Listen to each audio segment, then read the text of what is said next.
think about money, and you become a passionate and outspoken advocate for financial education. Right. I'm here on location with you in Scottsdale, Arizona. Robert, welcome back to London Real. Well, thank you. I enjoyed our last interview. Yeah, it was fantastic. It's been a great day here, and yesterday as well, spending time with you. Yesterday was one of the highlights of my life, so it was fantastic. Well, it was you and me and Jim Rickards. And why was that the highlight of your life? What was happening that day that made you feel that way?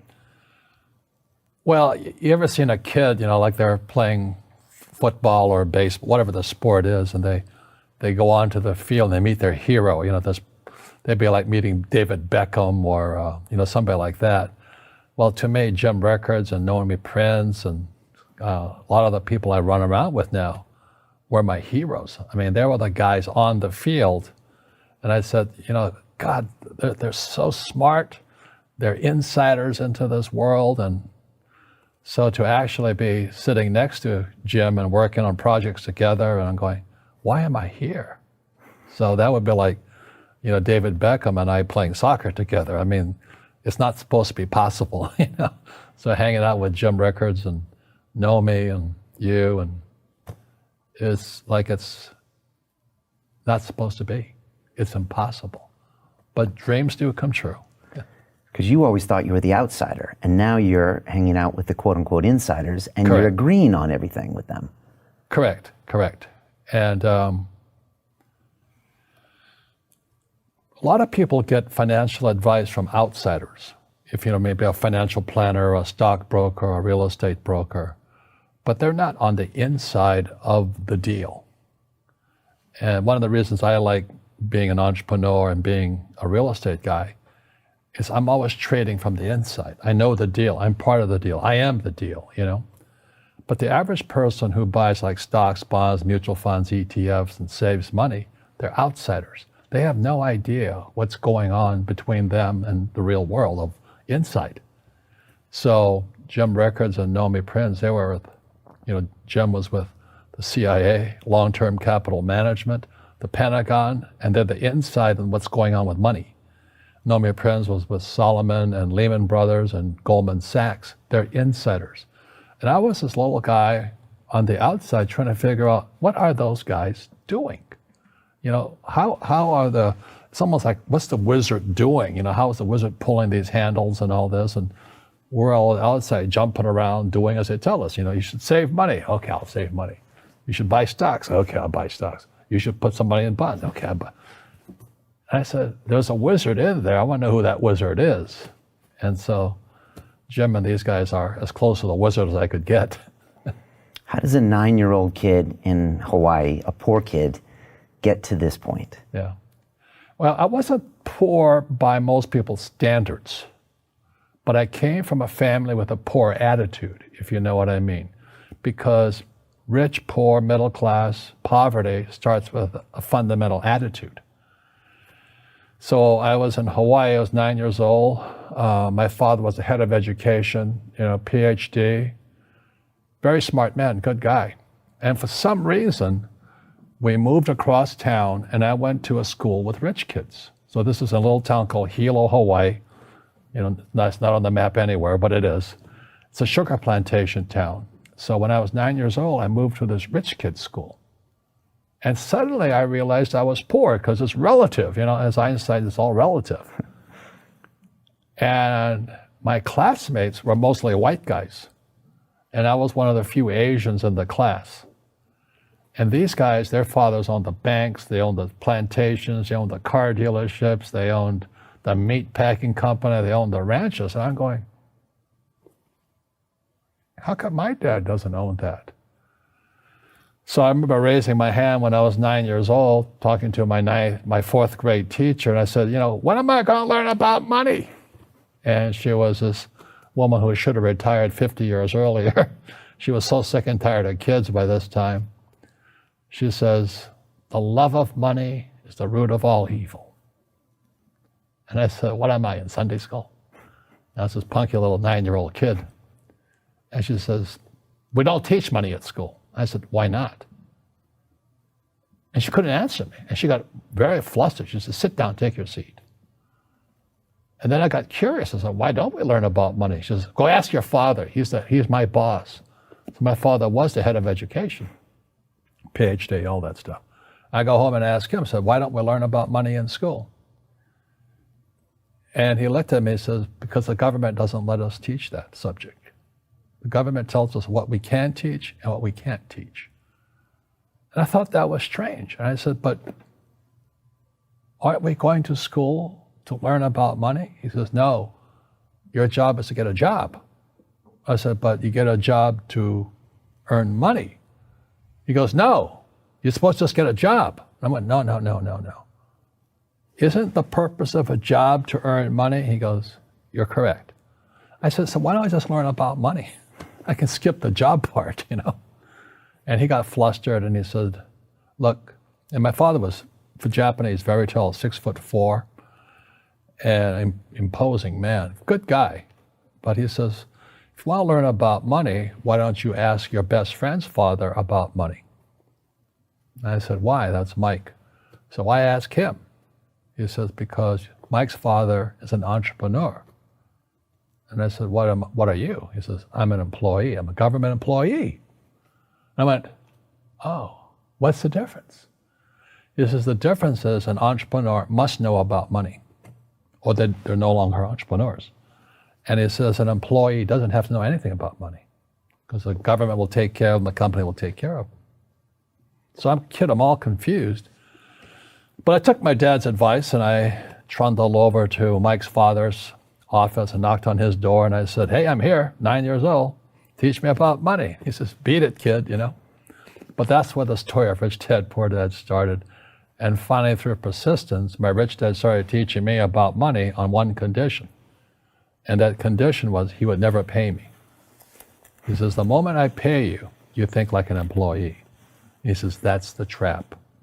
Entrepreneurs work for free. And now I'm 9 years old, my head's going cracking in half. He says, you never want a paycheck. You understand that, kid? I said, okay, I got it. And he says, well, how do I make money? He says, that's what entrepreneurs figure out. It's like a cat, which comes first, a cat or the cat chasing its tail. And I said, so how do I learn about money? So he would just break out a Monopoly game board. So I would work for free. I'd pick up cigarette butts, and he had hotels and restaurants, and I would clean and do menial tasks. And as I got older, I started getting into office work and marketing and accounting, and I was an apprentice basically, but I always worked for free. And he would teach me about money, but the way he taught me about money was playing Monopoly. And finally one day I got upset. I said, well, when are you going to teach me about money? He says, what do you think we're doing? We're playing Monopoly. He goes, no. What do you think we're doing? We're playing Monopoly. He says, what do you think we're doing? So I don't know. I'm teaching you about money.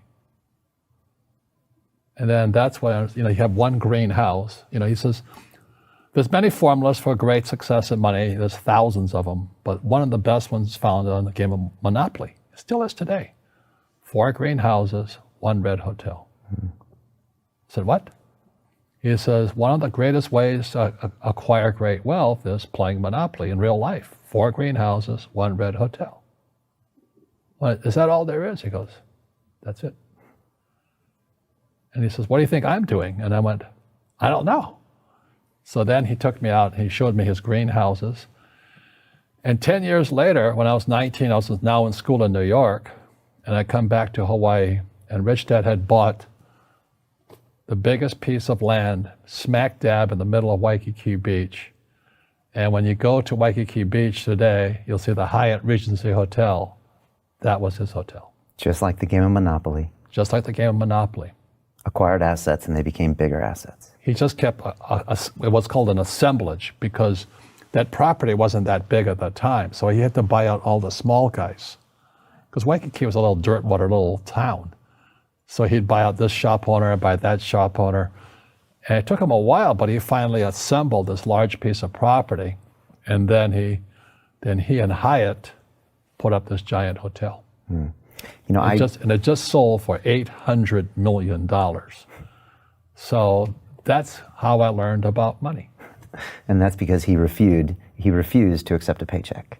He says that the moment you accept a paycheck, your brain goes dead. You just got paid. He says, as long as you're hungry, you'll think. And he was a great, great teacher. So today when people ask me what I do, they know me as the author of Rich Dad, Poor Dad. I just say I play Monopoly. So I own greenhouses, I own big hotels, I own oil wells, golf courses, businesses. I'm just playing Monopoly. That's all I do.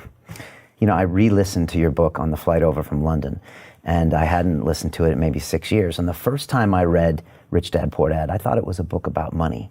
But when I listened to it a couple days ago, I saw it differently. I saw it as a book about fear, about self-knowledge, about mindset, because you're just describing these people, and they're in this world that they don't want to acknowledge that they're in. It's almost a prison in their own mind. Right. Is that what you were trying to get across when you wrote that book? Well, I don't know what I was trying to get across. I just, the fact of the matter was I created this board game called Cash Flow. Yeah. And I couldn't sell the board game. So I had to write a brochure.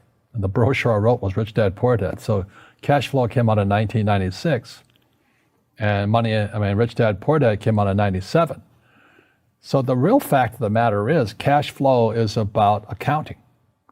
Rich Dad, Poor Dad is a book on accounting. Income statement, balance sheet, statement of cash flow. But if you've ever taken accounting courses, there is no more course more boring than accounting. So to have Rich Dad, Poor Dad be a book on accounting and be the #1 personal finance book of all times, that says something. And it sold the cash flow game. And today there's thousands of cash flow clubs all over the world. And the mission statement was people teaching people. You can bypass that school system because the school system will never teach you about money. The school system was designed to teach you to be an employee, which is important, or a doctor or a lawyer, a specialist, but never about money. So once I got old enough and I had already retired and I was rich and I was fairly well off, it was kind of a social conscience. I said, I have to share what I know. So that's why and it took till 1996 for the cash flow board game to come out, because I could see this crash coming, which came out in 1998. And then Rich Dad, Poor Dad came in 97. And the story goes, every publisher turned me down. They said, you don't know what you're talking about. Because they said savers were losers, your house is not an asset, and the rich don't work for money. And so the publishers are like my dad, academic superstars, they're the A students in school. And so they turned the book down. And it took going by self-published route. A lot of network marketing companies picked up the book, like Amway and those guys. And they picked up the book to help recruit because it's about financial independence. They're about the same thing I am. And then Oprah called in 2000. And then the next time I'm on Oprah, and I went from obscurity to world famous, overnight success in 2000. And the book has been on the New York Times bestsellers for 7 years until the New York Times took it off. They said it had been on too long. But as you know, most people in publishing or journalism, they're on the other side of the coin of capitalism, So they don't like guys who make money. And that's like my Poor Dad side. So that's kind of the story. And, I play Monopoly in real life. I don't need a job. I don't have a retirement. I don't need a retirement. I don't want the government to take care of me. But I felt a social responsibility to teach. And that's what my Rich Dad did for me. And you said the book is about accounting, and it is an amazing book on accounting because it makes it understandable. Yeah. I took accounting in business school, and I know what you mean. It's boring. It's boring. Yeah. But it is also a book about your own fears, and I think that's why it resonates with people, because you're telling them things they know is true. They know when they look in the mirror they're not making the correct choices, they're not being disciplined, they're doing the wrong thing, and they know they're unhappy, in fear their whole lives, waiting for the next paycheck. And it's understandable. We all have fear. To be truthful, we all have fear. It's just how you deal with it. And Einstein said, imagination is more important than knowledge, but knowledge empowers imagination. And what most people lack is real business knowledge, like accounting, like debt, like taxes. You got to know that stuff, but they don't teach it in school to anybody. So, and then when people ask me, how did your rich dad learn this when your poor dad, a PhD, didn't? And the answer is very simply, my rich dad, who's my best friend's father, his father died when he was 13. So rich dad had this family business at 13 to run. So he had to drop out of school, which was his blessing. There's blessings, and sometimes the blessing doesn't look like a blessing, but it turned out to be a blessing. And then his teachers became his bookkeeper, his accountant, his attorney, his banker, his real estate agents. So he has what I call real teachers, not these fake teachers in school. You see, most teachers in school, they're out of ethics. They teach subjects they themselves don't practice. I had the same problem in my MBA program. I got into arguments with the marketing teacher because the guy didn't have a business. And then I got into arguments with the accounting teacher because the accounting teacher didn't know accounting. I knew more about accounting than him because I actually worked in bookkeeping in my rich dad's companies.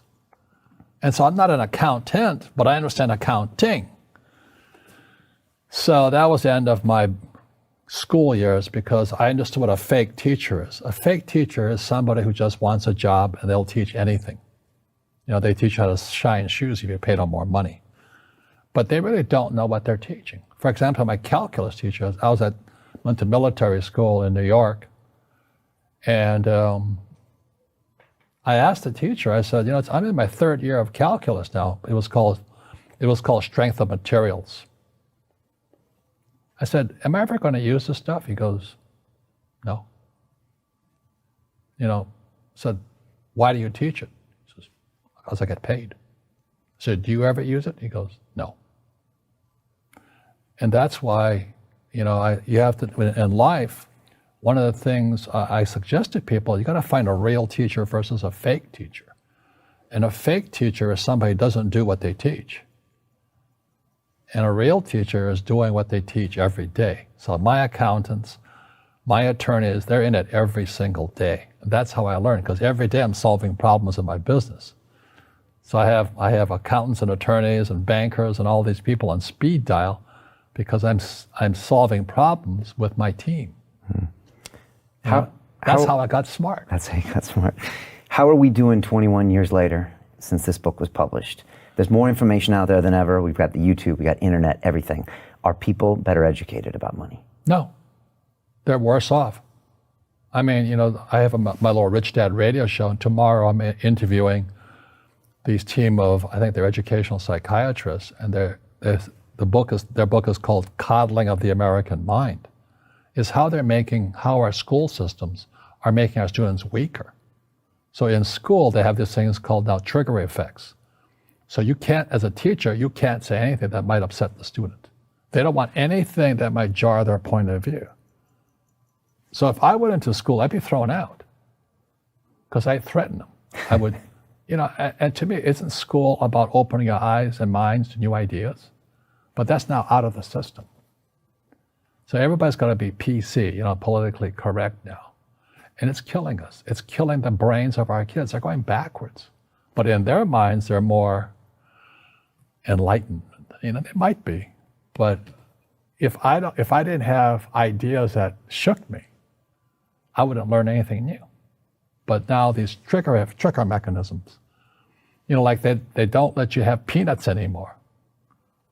So they found out if you take peanuts away from a child, their propensity to have peanut allergy goes up. So you get out a child, you say you can't have peanuts. So 17% will find out they're allergic to peanuts. But if you gave kids peanuts, only 3% would be allergic to peanuts. And that's kind of the metaphor the book starts with. He says, we're actually making our students weaker in school. Yeah. You did a corporate retreat here about a week ago. You do it every year for the last 21 years, Rich Dad, Poor Dad, or Rich Dad headquarters. Right. And you bring all your people together, and you said you started talking about something new that you didn't always have as a theme of your retreats. What was that? Well, this year, and I'm putting it back into the business, was my success comes from spirituality, not finance. And what happened was when my wife and I started Rich Dad back in 1996, actually, we left the spirituality out. And then the corporate types came in, the MBAs and the accountants and attorneys, and they tried to make it into a business. And I said, no, we're just a bunch of married men who are kind of like Robin Hood and his gang. Are you Robin Hood? Taking from the rich and giving to the poor? No, I don't believe it. I don't believe in giving to the poor. But you're giving knowledge to the poor. Yes. That's a very big difference. You see, people say, well, why don't you give the poor money? So the only problem with that is it just creates more poor people. Give a man a fish, he fishes for the day, or eats for the day. Yeah, you give a man a fish, you get a lot of people who want more fish, But you teach them to fish. But you are the Robin Hood of knowledge, because I see you giving this knowledge out, and do the rich people cringe and say, don't tell them that, Robin? Yes. Don't tell people what you know. Right. Keep them poor. But, unfortunately, the poor, as was in the Bible, I'm not real religious, the poor will always be amongst us, because it starts up here. Right, it's that fear mentality. It's in their words, and the words become flesh. Again, I'm not really religious. I flunked out of Sunday school also. But when they say I can't afford it or I can't do that, they go down. They become what they say. And I made so many people, I can't afford it. You think I'm made of money? Your mom used to say that. Your mom used to say that. My dad. Your dad. My PhD dad, he says, what do you think I am, made of money? I can't afford that. And my rich dad would say, that's why he's poor. Poor people say, I can't afford it, I can't do that, I don't have time. Because it's an escape. It's an escape, you know what I mean? It's easy to say, I can't afford it. Oh, I'm too tired. Oh, I can't go to the gym. When you could go to the gym, but no, I can't. Truth is, I'm just too lazy to go to the gym. And you play it safe, and you don't introduce new risks into your life, and so... I have job security. Right. And your rich dad used to say what instead of, I can't afford it? How can I afford it? How can I do that? What would it take, or why should I do that? He says that a question opens the mind, a statement closes the mind. See, when you say, I can't afford it, your mind shuts down, and you become what you say. Like, I struggle with weight all the time. You're telling me that you were on a vegan diet and all that. Yeah. I go on a vegan diet 3 times a year. It's one of the most miserable things in the whole world, but I had the discipline to do it for 21 days. And then I'm back to pigging out again, But the thing is that we become creatures of our own habits. And until we break the habit, we don't change. So I have my retreats twice a year, 3 days. People come from all over the world, and we study together. And this time we went back to spirituality. Spirituality, most people they can't believe what they're hearing from Robert Kiyosaki, that Rich Dad, Poor Dad was originally about spirituality, because they think it's all about the money. It's not. Yeah. People say, well, money is not that important to me. Then if money is not that important to you, money is not important to you. You know what I mean? I don't care about money. The money doesn't care about you. The word does become flesh.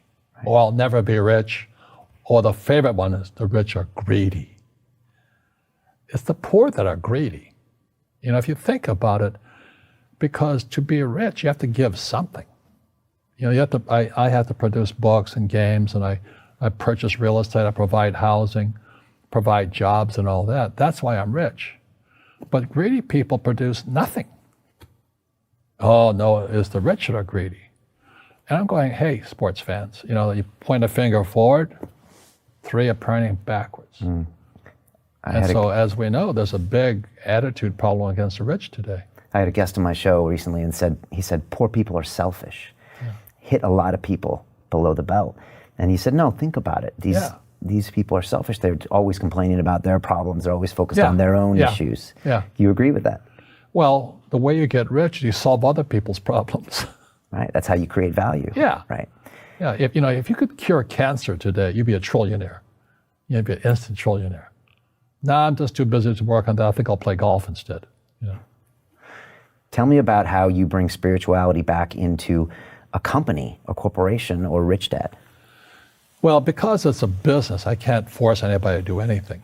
But we study spiritual books. Like the last book we studied was The Power of Now by Tolle, T-O-L-L-E. And then before that, we studied those types of books. We also study finance books. But then I encourage meditation and this process called clearing. Tully talks about we have pain bodies in our, it's like maybe your father did something to you 50 years ago. Well, that pain is still there. And meditation doesn't get to it. So there are people with the precision, it's like a laser guided to go in there and remove the mental and emotional pain. So there are processors who can do that.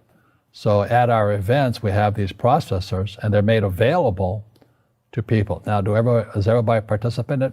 No. Right. You have to have a little faith. It doesn't work. Right. Yeah, and I was trained as an engineer, and science told me that none of this stuff works. But when I meditate and I practice yoga and I do these things, I do find pain leaving my body. So again, I have to ask myself, am I stuck in that poor dad mindset of believing everything everyone tells me and not making some decisions for myself? Yeah. Well, when people ask, like, how did I get on Oprah? How did I write a book with Donald Trump, now President of the United States? Not that I'm endorsing him. He's much hated. Good man, though. I want to talk about him. But anyway, how could I have done that? Well, it wasn't my brain. It was, Oprah had me on the program because she's concerned also. Trump and I wrote the book together because we both had rich dads, and we both are advocates for financial education. And a lot of people just hate him because he's rich or he's obnoxious. He is obnoxious. I can't give it that. But we didn't get together for about money because we both had rich dads who taught us how to make money. Our schools don't teach that. Our schools teach almost the exact opposite of that. So anyway, how does a guy like me, a little kid with no money, and it wasn't I was poor, we're very middle class, I think my father was making about $20,000 a year. And when I graduated from school, from college, I was making $120,000 a year. 6 times the amount he made. And I was 21 years old. And he goes, how'd you do that? I said, I didn't go to the same school you went to. You used your mind in a different way. No, I just followed my heart. Okay. I went to school to be a ship's officer to sail. So I sailed all over the world. And back this was in the 60s, if you sailed into the war zone, Vietnam, which I did, you got double the pay and no taxes. So that's how I was making $120,000 a year. And I come back, my father's still making $20,000 a year. I'm making $120K. And he can't understand it because he's a poor man in mind and in soul. He says, you've become like one of those rich guys. And I said, just because I have money? I'm in the war zone, I'm doing this. But it violated all the core values. See, the reason, as you had, is it Lipton? Bruce Lipton on my show. Bruce Lipton. Yeah. He says poverty is passed on. It's taught in your families. And middle class is taught in families. And I was really happy that, he endorsed Rich Dad, Poor Dad on your program. Because he says, I was taught by a rich man. And so the people right now who are sitting at home, who are struggling financially or worried about money or unhappy, they may be making a lot of money, but unhappy with what they're doing, it was probably taught to you. Your super ego was taught, get a job, work hard, or you'll never be rich, or the rich are evil, or whatever. And until you change your mindset, money won't help you, right? Correct. And we see that with people that win the lottery, people that make more money, they still have the same problems. Right. Because they have that poor man's soul. Right. If you're poor, you'll always be poor. That's really hard for people to understand. Yeah, the money will disappear that fast. Just like most pro athletes, they make millions of dollars, and 65% are bankrupt 5 years later. It's because they come from poor families. Now you tell them that, they get very angry at you. It's the rich fault. It's you guys ripped me off and government ripped me off. But unfortunately, what Mr. Lipton was saying, it's passed down genetically. That's the frightening thing. So what Mr. Lipton was saying, what Trump and I are saying, and what Jim Rickards and Nomi Prinz, we're saying we got to change what we teach our kids. Right. Try to change that soul, that DNA, and introduce a real different mindset. Yeah. Well, they've got to teach them, as Einstein said, imagination is more important than knowledge. Yeah, but you got to have the basic knowledge of taxes, debt, financial statements, and all that. If you don't want to learn it, I can't help you. So my poor dad never wanted to learn what my rich dad was teaching me. Right. You wrote books with Trump because you both were passionate about teaching this knowledge. You both had rich dads that opened your minds up to possibilities. And again, it's almost like an investor's mentality. How can I afford this? You're thinking about everything in life as an investment, invested of time, of money. It's an amazing mindset to have. What was that process, writing books with Donald Trump? Not one book, but 2 books. Right. And what did you learn from him as a man before he even became president? Well, there's no 2 Donald Trumps. What I mean by that is what you see on TV is what he is. He will not BS you. You know how a lot of politicians have 2 sides? Trump has one side, and it's the one that's present at that moment. So the thing I appreciated about him, I always knew where I stood. I didn't have to guess. He'd tell you up front. Right. Jim Rickards yesterday, he said, I know that guy. He's a kid that grew up in Queens. Yeah. He's a tough guy. Yeah. Very tough. And Queens was not too far from where I went to school in New York. Okay. And those guys are tough. You're tough too. Yeah. We grew up tough, But to a lot of people, that's offensive. That's a new thing about in school triggering. You can't offend me in any way. Can't scare me. Don't give me peanuts. Okay. And we're getting weaker and weaker and weaker, in my opinion. Yeah, I hear this from a lot of men in your generation, you and Trump, and say the political correctness is killing us. Yeah. It's killing us. Yeah. When I was a kid, we teased each other all the time and all that. You can't say anything anymore. Right. You can't tease anybody because they'll sue you. I'm afraid, in my position, I'm never alone with a woman by myself because I can get sued that fast. Does that make sense to you? Yeah. And I don't fool around at all. I love my wife, been married 33 years. But today, you can get accused of anything. You're guilty. Right. It's something sick in our society. Will this change in the next 50 years? It has to, right? Well, one of my best teachers was R. Buckminster Fuller. He created the geodesic dome and all that. Yeah. And he was kind of the guy that straightened me out spiritually. And he always talked about he talked about generalized principles. And these are principles that are always true, no exceptions. So if you drop a stone on the water, the ripple always goes out this way. It's called precession. He says there's no exception. You can't drop a stone in the water and there's no ripple. It's always a ripple. So no matter what we do, we're always creating a ripple. So it's called precession. Ephemeralization is our ability to do more with less. So you look at our cell phone now, it has more horsepower than the Sperry computer 50 years ago.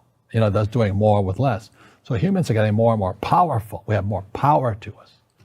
Unfortunately, we're not evolved as human beings. It's horrifying. We're more antagonistic, more antisocial. Social media is antisocial. I don't even get on the thing personally. I'm very controlled at what we say, not like Trump, but because it's so antisocial today. People are so antagonistic. That's the danger part. So the reason I'm speaking on spirituality, we got to evolve. It means meditation, it means yoga, it means praying, it means going to church, whatever it takes. But you got to get back to calm and peace and meditation. What do you make of all this fighting that's going on? I don't live in America anymore, but everyone tells me it's hard. It's hard. Horrible. It's hard going to a dinner party because arguments break out. Fight. There's fights everywhere. We're fighting with each other. We're fighting with the environment. Right. How does this play out, and how do you view that? Well, that's what I was getting at. So Fuller talked about the generalized principles. One generalized principle is emergence through emergency. So when you look at the word emergency, the base word is emerge. And what Fuller says, the only way humans evolve is via emergency. Crisis. And a big one's coming. And it's going to be, as we all know, our banks have ripped us off immensely. They're just a bunch of crooks.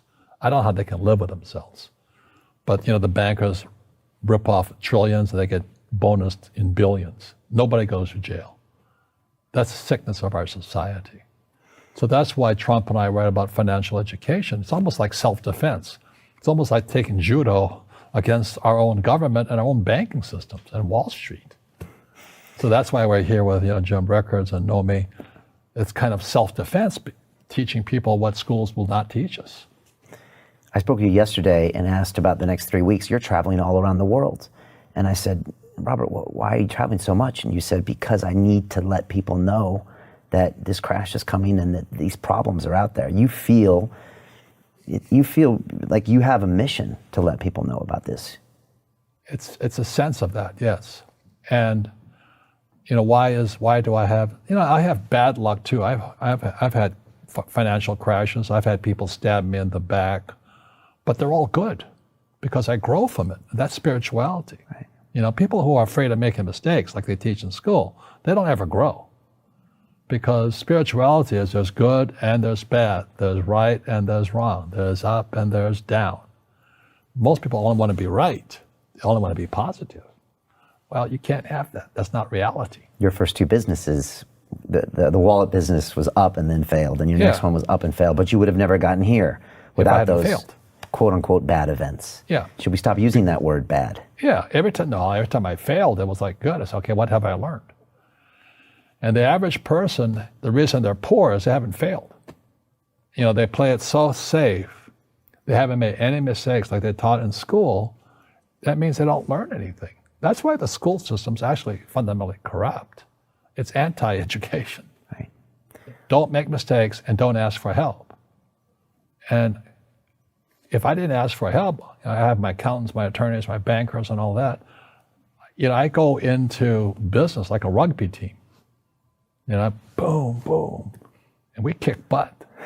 But the average guy is standing there, I'm an A student, I'm going to do this all on myself, and a bunch of rugby players run you over, and you go, well, they're not playing fair. You know what, you're playing stupid. You should have a team. You should have accountants, attorneys, and bankers, and all that stuff.